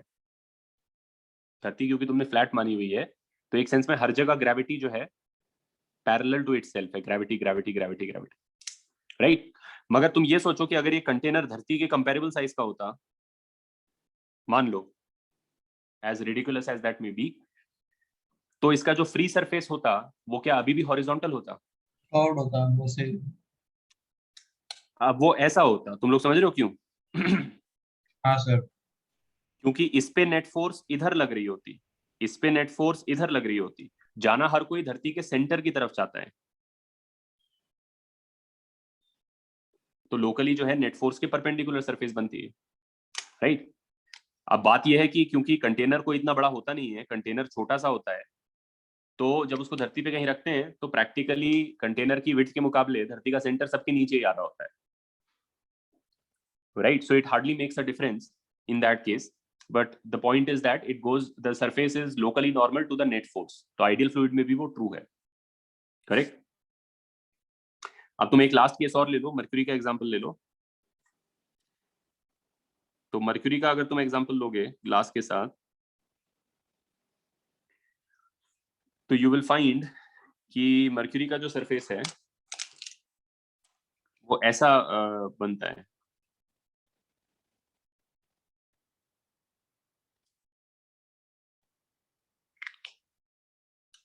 ठीक है। मर्क्यूरी का जो मेनिस्कस होता है या मर्क्यूरी का जो कांटेक्ट होता है ग्लास के वॉल के साथ, वो इस तरीके से होता है। हाँ Chinmay, in fact just like the oceans और द एटमॉस्फेयर इवन, राइट। तो मर्करी का जो कांटेक्ट होता है ग्लास के साथ वो इस तरीके से होता है, और वो अगेन इसलिए होता है क्योंकि फिर तुम अगर वही एनालिसिस लगाओगे इस पे कि भाई ये यहाँ बैठा हुआ है, तो अब इसके केस में क्या होगा कि जो मर्करी का कोहेसिव फोर्स है वो काफी स्ट्रांग है बाकी मर्करी के लिए, लेकिन एडिशन जो है बेसिकली वीक है काफी मर्करी का ग्लास के साथ, ठीक है। तो इसलिए जो इनका रिजल्टेंट आने वाला है वो कुछ ऐसे ही आने वाला है, और इसीलिए लोकल सरफेस उसके नॉर्मल बनेगा। अब ठीक है, मेरा ड्राइंग उतना अच्छा नहीं बना, उतना नॉर्मल उतना वर्टिकल नहीं हो जाएगा वो, बट तुम समझ गए आइडिया क्या है। मतलब अगर रिजल्टेंट तुम्हारा अंदर पॉइंट करने लग गया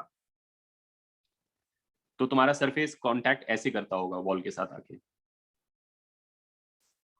ये पॉइंट है। और अगर तुम्हारा रिजल्टेंट बाहर चला गया, एडेशन काफी स्ट्रांग हुआ रिलेटिव टू कोहेजन और रिजल्टेंट को बाहर ले गया वो, तो लोकली सरफेस ऐसा बनेगा। ये वाले लिक्विड वेटिंग लिक्विड कहलाते हैं क्योंकि ये सॉर्ट ऑफ चढ़े हुए दिखते हैं उसके ऊपर, right. It's like they are hanging from the walls like water on glass.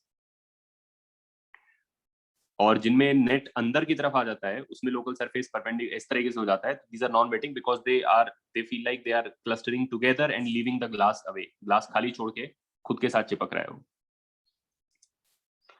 So if the resultant of FA and FC points inwards, roughly speaking,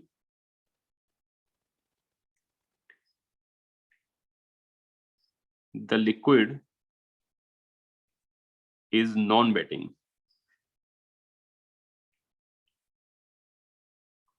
ये तुम एग्जांपल देख सकते हो यहाँ पर। तो ऐसे भी बोल सकते हैं ना कि उसका खुद के मॉलिक्यूल के साथ ज्यादा अट्रैक्शन है वो the wall, so it won't wet the wall. बिल्कुल बिल्कुल, ये एक ही बात है, बात तो बहुत सिंपल सी है, उसको कहने के बहुत सारे तरीके हैं कि भाई रिजल्टेंट इधर आएगा उधर आएगा। मेन पॉइंट यही है कि भाई it likes to stick with its own kind more than much more than it likes to stick with anybody else, that's it. Vice versa, some other liquid likes to stick with other people more or less as much as it likes to stick to people of its own kind. तो बस वो दोनों forces का relative magnitude का game है, उसी से सारा कंट्रोल होता है बिहेवियर। अभी हम इसको बस फॉर्मलाइज कर रहे हैं कि ठीक है कंसिडर करो एक मॉलिक्यूल और ये बड़ा है और वो छोटा है तो रिजल्टेंट ऐसे, बाकी कुछ नहीं है। मेन पॉइंट यही है, these guys like to stick together more than they like to stick to glass. Water likes to stick to glass. I don't know if it's equal, if it's not equal maybe it's less or more, but it likes to stick to glass definitely much more than mercury likes to stick to glass. हाँ हर्षित, points inwards मतलब to the sort of inside. If resultant points outwards, liquid is wetting.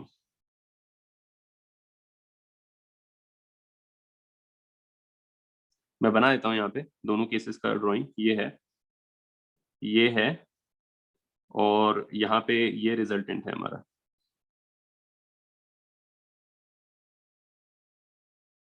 ये basically एक week, एक काफी strong adhesion, काफी strong cohesion और एक week adhesion का रिजल्ट है।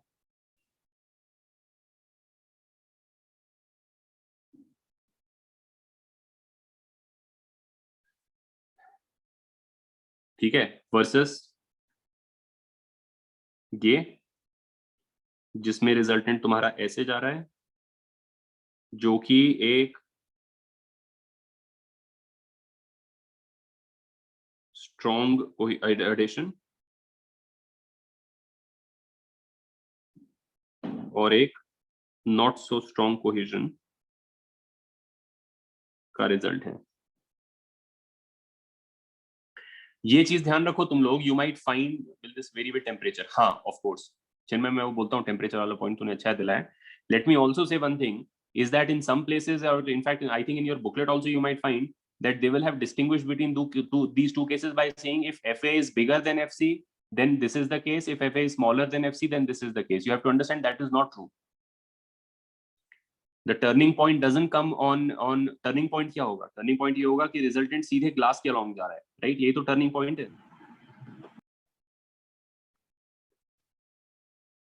अगर इससे ज्यादा तुम फिर कोहेजन बढ़ा लोगे तो अंदर आ जाएगा, तो वेटिंग सिचुएशन हो जाएगी, नॉन वेटिंग सिचुएशन हो जाएगा। तो ये टर्निंग पॉइंट के हिसाब से भी तुम देखो कि एफए और एफसी बराबर नहीं आएंगे। अगर तुम रिजल्टेंट यहाँ चाहते हो तो you can see that if this is your cohesion then this is your addition.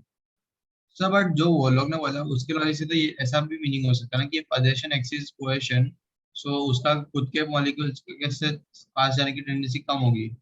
क्योंकि वैसा होता नहीं है, usually it is simply not true that the addition is more than cohesion. It is just that the addition is more than it normally is.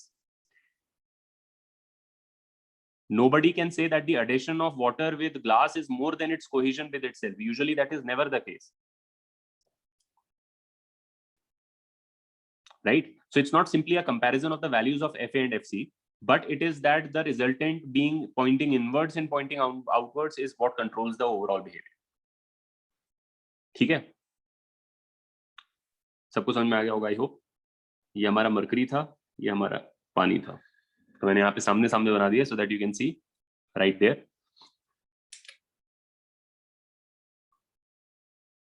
This is the wetting case and this is the non wetting case. ठीक है, अब जो कितना waiting और कितना non wetting है उसको भी क्वांटिफाई कर सकते हैं। अभी तो केवल दो कैटेगरीज में स्प्लिट किया है, और भी ज्यादा फाइन ग्रेन्ड डिस्क्रिप्शन दिया जा सकता है कि भाई कितना नॉन वेटिंग है, like how curved is this, right, और how less curved is this then it becomes flat, और how curved is this in the other direction, right. So we can even specify that. अभी तक हम simply broad classification कर रहे थे कि भाई इधर दिस और that, right, but there is actually a scale from being very wetting like this case to less wetting so that it becomes flatter and flatter and flatter, and then starting to become non-wetting and more non-wetting, right? So usko jo hai I can characterize using what is called the contact angle. तो contact angle जो होती है वो ये angle होती है, मैं बताता हूँ। दोनों ही एग्जांपल ले लेता हूँ, वर्टिकल ग्लास के साथ भी ले लेता हूँ और हॉरिजॉन्टल जो मैंने पहले लिया था।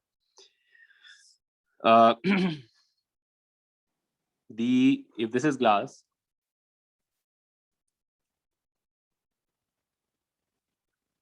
ठीक है, and this is water,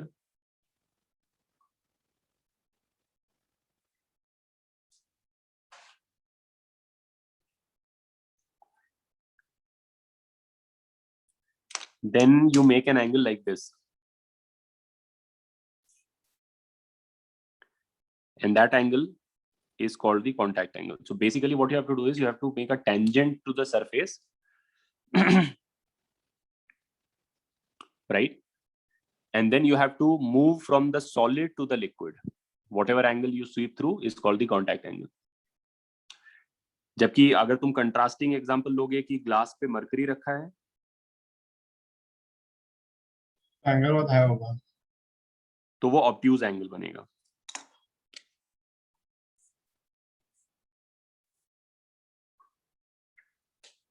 make sense?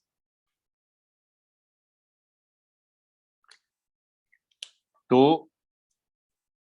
theta less than 90 degrees, this is the wetting regime, this is the non-wetting scenario, and the value of theta basically controls that or governs that, or rather classifies that, that for non-wetting cases theta exceeds 90 degrees. Theta is an obtuse angle. ये समझ लो कि ये गलती नहीं करना कि theta तुम यहां से नाप लो और बोलो कि ये तो अक्यूट है. नापना हमेशा सॉलिड की तरफ से है. That is your starting line. You start from the solid and then you keep sweeping till you hit the tangent to the surface. तो जो एंगल तुम स्वीप करके गए हो वो एंगल होता है कॉन्टैक्ट एंगल. ठीक है, मेक सेंस. एक और एग्जांपल ले लो इसका. वर्टिकल वाला पानी का ग्लास में जो था, तो इसमें पानी ऐसे है, फिर वही लॉजिक है, सॉलिड से स्टार्ट करो, घूमते रहो till you hit the tangent. You can see again an acute angle. Versus अगर तुम नॉन वेटिंग सिनेरियो ले लो, सॉलिड का साइड से स्टार्ट करो, घूमो till you hit the tangent to the normal, angle you have swept through is an obtuse angle. हाँ 90 limiting case है, बट इट्स नॉट लाइक कि कोई बहुत इंपॉर्टेंस है उसकी. It's just that you could say कि 90 से ऊपर चला गया तो नॉन वेटिंग सिनेरियो हो जाएगा, 90 से नीचे तो ठीक है. तो ये चीज को हम बोलते हैं contact angle.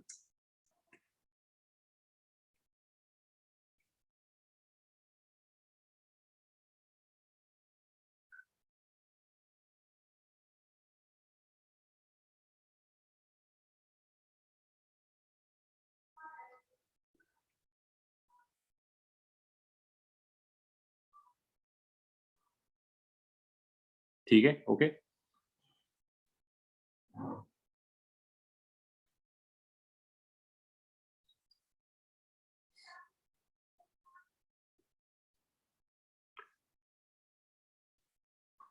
Generally by the way एक फैक्ट ये भी रख लो, it's like a general knowledge fact. Generally theta for the water glass interface is 0.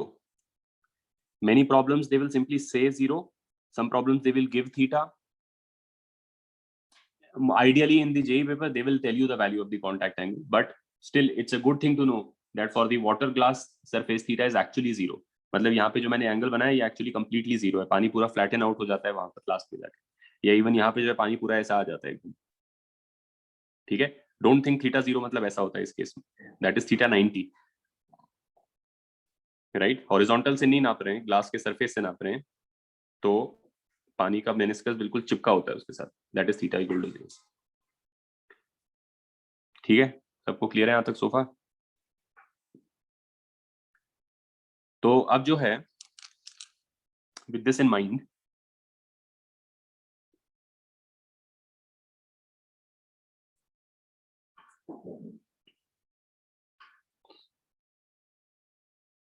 and let me also see if theta मैंने तुम्हें एक्सप्लेन कर दिया. थीटा टेम्परेचर पे डिपेंड करता है, लेकिन वो हमारे इसमें नहीं है, स्कोप में नहीं है, हमें उससे मतलब नहीं है. ये तो मैं बोल सकता हूँ, ये तो मैं पता होना चाहिए separately, that surface tension temperature पे डिपेंड करता है इन जनरल. विस्कोसिटी भी टेम्परेचर पे डिपेंड करती है. I might have said it जब मैं विस्कोसिटी बता रहा था. In general it's true that both surface tension and viscosity degrade with temperature. So if you increase the temperature, then the liquid becomes both less viscous and has less surface tension, because these are all both viscosity and surface tension are properties that have to do with how strong the long range forces are, right? जितनी वो strong होंगी उतना ज्यादा viscous और उतना ज्यादा surface tension होगा. लेकिन टेम्परेचर का उस पर नेगेटिव इफेक्ट होता है. टेम्परेचर क्योंकि chaos है, so if introduce chaos then those forces are negatively affected. वो साथ में चिपकना तो चाहते हैं लेकिन chaos के कारण रह नहीं पा रहे हैं. तो जनरली टेम्परेचर बढ़ाने का दोनों पे, विस्कोसिटी और सरफेस टेंशन बोथ पे, नेगेटिव इफेक्ट होता है. You can make things less viscous by heating them, which is an effect you would have seen anyway in normal life. जब तुम ऑयल को डालते हो पैन में तो फिर वो गर्म करने के बाद कम विस्कस हो जाता है. सरफेस टेंशन भी डिक्रीज हो जाती है, पानी की सरफेस टेंशन भी गर्म करके डिक्रीज हो जाती है.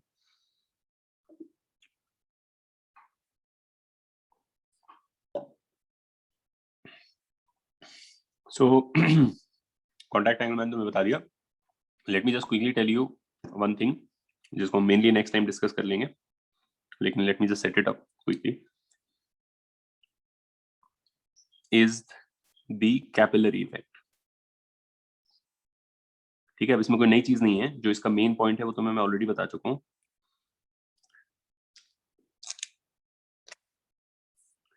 कैपिलरी इफेक्ट में क्या होता है, ये जो हो रहा है यही कैपिलरी इफेक्ट है। अब अगर सिंपली ये एक प्लेट ऑफ ग्लास है, नहीं, there is no question on contact angle. Chinmay, contact angle is I need to tell you the contact angle so that we can do things about the capillary effect. It's simply the groundwork for that. So ये जो हो रहा है यही capillary effect है, यानी the rising of wetting liquids onto a solid surface against gravity is called the capillary effect or capillarity. ठीक है,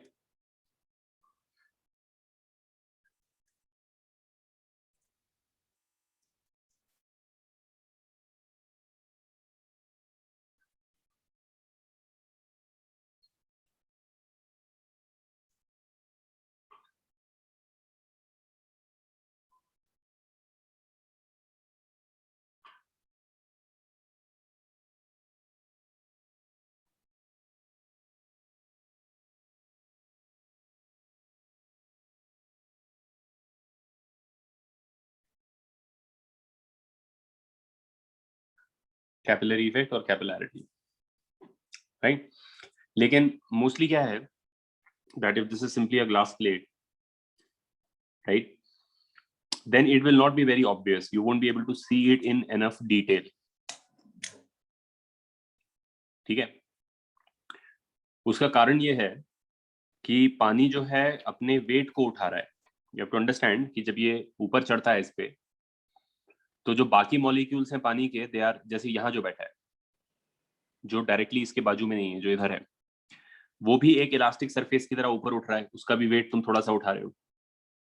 it's like picking up a fishing net, right. Heavy सा फिशिंग नेट है और हम उसको एक तरफ से अगर उठा रहे हैं तो बाकी का फिशिंग नेट भी ऊपर उठेगा, तो जो भी उसमें मछली वछली है सबका वेट हम उठा रहे हैं एक ही तरफ से पकड़ के। So you are picking up the weight of all of those people and that is happening all due to the adhesive forces with the surface, with the glass surface. And so there is a limit on how high this can go, because this force is not infinitely large. The adhesive force is not that great that it can continue lifting it up to large heights, right? क्योंकि जितना ऊपर उठाओगे उतना wait तुम उठा रहे हो, ये सारा वेट उठता जाएगा ऊपर की तरफ। चेन का तुम इमेजिन करो, चेन का बना हुआ नेट है, राइट। तो जैसा वो आर्मर चेन होता था मेडिवल टाइम्स में, जब वो नाइट वाइट लड़ रहे होते थे, so they would have that chain armor, right? वैसा मान लो 2 dimensional chain का एक वो बना हुआ है, नेटवर्क बना हुआ है, हेवी चेन है, मेटल के लिंक्स हैं उसके, और पूरा 2 dimensional चेन है। तो अगर तुम उसको एक साइड से उठा रहे हो, जब तक चेन फ्लोर पे पड़ा है तब तक कोई टेंशन नहीं है, बट तुम एक एज पकड़ के उठाओगे तो there is a limit on how much, क्योंकि जितना तुम उठा लोगे ऊपर उतना चेन हवा में आ जाएगा, तो उतना वेट तुम्हें उठाना पड़ेगा उसका। So it can only rise up till a certain point, and it's usually very small actually. I mean, this is something which has to be really बहुत पास से देखना पड़ता है तब जाके significantly दिखता भी है ये। लेकिन अब अगर तुम एक काम ये करो कि इसको अभी ये एक तरफ सरफेस होने के बजाय बाकी 4 तरफ भी सरफेस लगा दो, इधर भी ग्लास लगा दो, सामने से भी ग्लास लगा दो और पीछे से भी ग्लास लगा दो, तो वो एक ग्लास का ट्यूब बन गया। और उसका फायदा ये है कि उसके अंदर जो अब आइसोलेट हो गया है लिक्विड, उसका क्लाइंबिंग इजी हो जाएगा, क्योंकि अब उसको ज्यादा तरफ से एडहेसिव फोर्सेस है, पूरे पेरीमीटर पे ग्लास है उसको, तो वो इजीली वॉल्स को पकड़ के चढ़ सकता है। प्लस जो वेट उसको उठाना है for every unit height region, the weight to be lifted is also lesser. इस केस में पूरा लिक्विड खुला हुआ है यहाँ तक, तो अगर ये 1 इंच भी ऊपर चढ़ता है तो इतना सारा शीट ऑफ वाटर को ऊपर उठाता है। लेकिन अगर तुम उसको एक नैरो सा ट्यूब में कन्फाइन कर दोगे तो उसके अंदर जो क्रॉस सेक्शन में पानी है वो थोड़ा सा है, और प्लस एडिशनली सर्कमफेरेंस जहां से उसको एडहेसिव फोर्सेस आ रहे हैं वो भी ज्यादा है, so then it can rise to an actually bigger height. That is when we call it the capillary effect usually, and that narrow tube is called a capillary, but it's really just this same thing happening in more noticeable manner, right? तुम लोग समझ गए जो मैंने अभी बोला है। Narrow tube लोगे, जितना नैरो लोगे उतना ज्यादा ऊपर तक चला जाएगा। हम लोग डिड्यूस करेंगे नेक्स्ट टाइम एक फॉर्मूला जिसमें हम फाइंड करेंगे कि कितना हाइट तक वो उस कैपिलरी में चढ़ता है, and you will see that it will be inversely proportional to the radius of the capillary. The narrower the capillary is, the higher it will rise up. And I have already told you the reason, 2 reasons. One, जितना capillary बनाने से एक तो ये है कि सब तरफ से तुम्हें एडहेसिव फोर्स मिल गया, और दूसरा नैरो करने से क्रॉस सेक्शन पानी का कम हो गया है, जो अंदर पानी है. तो अगर तुम एक सर्टेन अमाउंट उठाने की कैपेबिलिटी रखते हो तो आप ज्यादा टॉलर कॉलम उसका उठा सकते हो, राइट? तो ओपन वाटर में ये इफेक्ट उतना ऑब्वियसली नहीं दिखता है, लेकिन नैरोअर ट्यूब्स के अंदर बहुत दिखता है. Generally by narrow I mean like really narrow for it to be a significant. जब हम टिश्यू पेपर लेते हैं और उसका एक एज को पानी पे रखते हैं और तुम उसमें पानी को ऐसे ऐसे चढ़ते हुए देखते हो, that is the capillary. So you can imagine the empty spaces between the tissue fiber is really what is playing the role of the capillary. That is how narrow it has to be for it to rise a significant height. Correct? तो ठीक है, वो next time करेंगे हम लोग. We will do a formula, we'll find a formula for the rise of the capillary and do some other things also, because there's a bunch of phenomena. अभी तक ये theoretical background था उसका, अब हम इसके problem solve कर सकते हैं about wetting, about capillary rise. So there's a bunch of things to be discussed here. हम next time करेंगे, right? And I'll also give you some homework. अभी तक मैंने इसमें कोई homework नहीं दिया तुम लोगों को, viscosity of surface tension में. आज दोपहर में maybe I will send you some homework across, so please do it. All right. Any questions so far? किसी ने अभी चैट भेजा था मेरे को, होस्ट पे भेजो उसको. जिनमें अब उसमें उससे क्या फर्क पड़ता है कि ये पॉम में आता है कि फ्लूइड में आता है? वैसे स्ट्रिक्टली स्पीकिंग पॉम में आता है. वो डिपेंड करता है किसने किताब बनाई है, किसको किसको क्या क्लासिफिकेशन पसंद आई. Generally people put it in POM, properties of matter, but it's really fluids का ही प्रॉपर्टीज हम पढ़ रहे हैं. सो इट्स रियली कोई खास डिस्टिंक्शन नहीं है. I mean, तुम मान लो कि फ्लूइड, आइडियल फ्लूइड का जो ट्रांजिशन हम करेंगे टू अ रियलिस्टिक सॉलिड के बीच का ब्रिज मान लो तुम इसको. नहीं आ रहा है, कोरियोलिस इफेक्ट नहीं है. जेई लेवल पे कोरियोलिस फोर्स और कोरियोलिस इफेक्ट हमको नहीं पढ़ना होता. ठीक है, बाकी और इससे रिलेटेड कोई क्वेश्चन, कोई कॉन्सेप्चुअल क्वेश्चन? ऑलराइट, ठीक है सर. हाँ से तो मैं भेज दूंगा रिकॉर्डिंग. अभी थोड़ा टाइम लगता है उसको प्रोसेस होने में, 5-10 मिनट, फिर भेजता हूँ.